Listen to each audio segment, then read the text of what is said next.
Bro, ये जो सांसद में हमले की खबर दिखा रहे हैं वो नई है या पुराने वाले हमले की खबर दिखा रहे हैं? वो पुरानी खबर नहीं है, अभी 13 दिसंबर को फिर से हमला हुआ है। अच्छा, तो ब्रो बताना इसके बारे में। देख, 13 दिसंबर को जब सत्र चल रहा था तब ऑडियंस में बैठे कुछ लोगों ने नारे लगाने शुरू किए और फिर अपनी सीटों से निकलकर सांसदों के बीच पहुंचकर स्मोक क्रैकर चलाने लगे, लेकिन उस बीच ही सिक्योरिटी वालों ने उन्हें पकड़ लिया। ओह, तो उनकी गिरफ्तारी हो गई। और ये अटैक किसका प्लान था? अब कुछ हमलावर तो उसी टाइम पकड़ में आ गए थे, लेकिन उनमें से एक भागने में कामयाब रहा। लेकिन संसद भवन पर हमले के मामले में आरोपी ललित झा भी गिरफ्तार हो गया है। ललित झा वो शख्स है जो स्मोक क्रैकर से हमले के वक्त संसद भवन के बाहर खड़ा होकर नीलम और अमोल द्वारा किए जा रहे विरोध प्रदर्शन का वीडियो बना रहा था। ललित का पकड़ा जाना इसलिए भी जरूरी था क्योंकि चारों आरोपियों के फोन ललित झा के पास थे, जिनको लेकर वो फरार हो गया था। अब घटना का मास्टरमाइंड ललित झा बताया जा रहा था, लेकिन अब जो जानकारी सामने आई है उसके मुताबिक वो नहीं बल्कि महेश कुमावत नाम का शख्स मास्टरमाइंड है। ओके, और इस महेश कुमावत के पीछे और कौन है? देख, अभी तो पूछताछ जारी है, लेकिन 13 दिसंबर 2023 को देश की संसद पर हमला करने वाले 6 हमलावरों का पुलिस सिख चरमपंथी गुरपतवंत सिंह पन्नू से कनेक्शन खंगाल रही। पुलिस को आशंका है कि स्वयं गुरपतवंत सिंह पन्नू या उसके हिंदुस्तानी हैंडलर्स ने हमलावरों की विचारधारा को देखते हुए इनसे संपर्क किया और उन्हें संसद पर हमला करने के लिए प्रेरित किया। अब पुलिस इस बात की भी तलाश कर रही है कि क्या इसके बदले इन हमलावरों को पन्नू के द्वारा मोटी रकम चुकाई गई। आने वाले समय में इन रहस्यों पर से पर्दा उठ सकता है। पन्नू बीच में कहां से आ गया? उसका भी रीजन है। हमलावरों का पन्नू से कनेक्शन होने की आशंका के पीछे स्वयं उसकी वो धमकी जिसमें उसने 13 दिसंबर को संसद पर हमला करने की बात कही थी। पुलिस को आशंका है कि इस हमले की योजना काफी पहले से बना ली गई थी और हमले के लिए 13 दिसंबर का दिन चुना गया था। अब पन्नू इसके बहाने अपने पाकिस्तानी आकाओं को खुश करने की कोशिश कर रहा हो सकता है। अब माना जा रहा है कि इस हमले के बहाने वो भारत में सनसनी पैदा कर अपनी उपस्थिति दर्ज कराना चाहता था। इससे उसकी पाकिस्तानी आतंकी संगठनों के बीच पहुंच और स्वीकार्यता ज्यादा बड़ी हो जाएगी और इससे उससे लाभ होगा।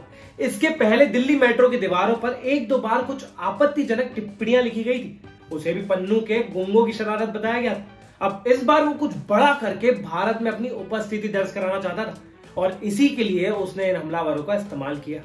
पन्नू इससे पहले भी कुछ कर चुका है क्या इंडिया में?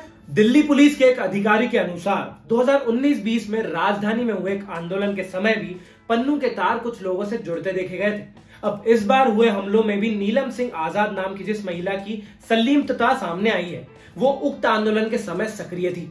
अब इस बात की बहुत अधिक संभावना है कि पन्नू ने भारत पर हमला करने के लिए इन हमलावरों की पहचान उसी समय कर ली हो, क्योंकि उस समय भी वो प्रदर्शनकारियों के बहाने भारत के विरुद्ध जहर उगलने का काम कर रहा था और अपने अनुसार सही समय की पहचान करके उसने हमला करवाया। तो ब्रो, अभी तक की कार्रवाई में क्या पता चला कि इसका भंडाफोड़ कैसे होगा? अब पहले उम्मीद थी कि सबके फोन मिलने के बाद शायद इनका भंडाफोड़ हो सकता है, लेकिन ललित झा ने अपने सभी साथियों के फोन को राजस्थान में नष्ट कर दी। उसने महेश के साथ मिलकर फोन को जला दिया। अब ललित के पास ये आरोपी अमोल, मनोरंजन सागर और नीलम के फोन थे। वो अपने फोन से भी लगातार वीडियो बना रहा था, लेकिन राजस्थान में जाकर उसने सब फोन नष्ट कर दिए। तो ये ललित कैसे पकड़ में आया? वो भी बताता हूं। अब स्पेशल सेल की टीम लगातार ललित की तलाश कर रही थी। सबसे पहले स्पेशल सेल को पता चला था कि ललित झा नीमराना में है, लेकिन जब तक स्पेशल सेल वहां पहुंचती ललित झा फरार हो गया था। अब स्पेशल सेल के सूत्र बताते हैं कि ललित झा वहां से नागौर पहुंचा और अपने 2 दोस्तों से मिला और उसके बाद रात को होटल में रुका और जब उसे यह इल्म हो गया कि पुलिस उसे पकड़ लेगी तो वो फिर दिल्ली आ गया और कर्तव्य पथ थाने में जाकर उसने आत्मसमर्पण कर दिया, जिसके बाद स्पेशल सेल ने उसे गिरफ्तार कर लिया। गिरफ्तार किए गए सभी आरोपियों को दिल्ली पुलिस की स्पेशल सेल ने न्यू फ्रेंड्स कॉलोनी के दफ्तर में रखा है और उनसे लगातार पूछताछ की जा रही है। फिलहाल इस पूरे मामले में अभी तक 6 आरोपियों की गिरफ्तारी हो चुकी है। सांसदों ने क्या प्रतिक्रिया दी जिन्होंने ये सब लाइव देखा? बताता हूं। देख, कांग्रेस सांसद कार्ति चिदंबरम ने मीडिया से बात करते हुए लोकसभा में हुए इस घटना का विवरण दिया। उन्होंने कहा कि अचानक दर्शक दरगाह से 2 20 वर्षीय लड़कों ने छलांग लगा दी। दोनों के हाथों में कनस्तर था जिसमें पीले रंग का पाउडर था। उनमें से एक स्पीकर की तरफ बढ़ रहा था और उन लोगों ने नारेबाजी भी किए। अब धुआं हानिकारक भी हो सकता था।